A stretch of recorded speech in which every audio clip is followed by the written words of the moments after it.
দীর্ঘ কয়েক দশক পর পাকিস্তানের কাছ থেকে ২৫,০০০ টন চিনি আমদানি করেছে বাংলাদেশ। এতে ভারতের কপালে পড়েছে চিন্তার ভাঁজ। এবার পেঁয়াজ ও আলুর জন্য বিকল্প সরবরাহকারীদের দিকে ঝুঁকছে বাংলাদেশ। ভারতের সঙ্গে দীর্ঘমেয়াদী আমদানি নির্ভরতা কমিয়ে পাকিস্তান সহ অন্যান্য দেশ থেকে এই পণ্যগুলো সরবরাহের পদক্ষেপ নিয়ে নয়াদিল্লিতে শুরু হয়েছে জল্পনা কল্পনা।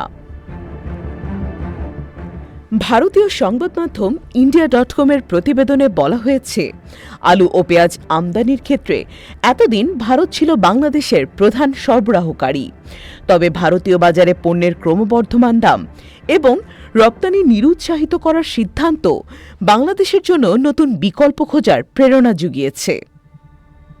বাংলাদেশের বাণিজ্য মন্ত্রণালয় জানিয়েছে, পেঁয়াজ ও আলুর জন্য পাকিস্তান, চীন, তুরস্ক, মিশর, জার্মানি এবং স্পেনের মতো দেশগুলো বিকল্প সরবরাহকারী হতে পারে। Bangladesh trade and tariff commission (BTTC) ইতোমধ্যে এই বিকল্প উৎসগুলো চিহ্নিত করেছে।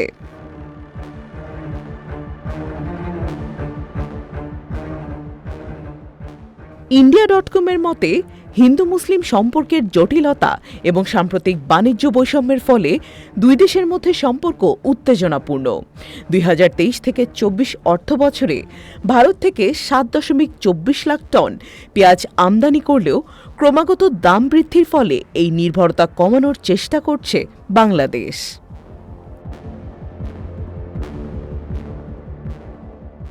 বাণিজ্য সচিব সেলিম উদ্দিন জানিয়েছে, আমরা বাজার স্থিতিশীল রাখতে আমদানিকারকদের বিকল্প উৎস বিবেচনা করার আহ্বান জানাচ্ছি।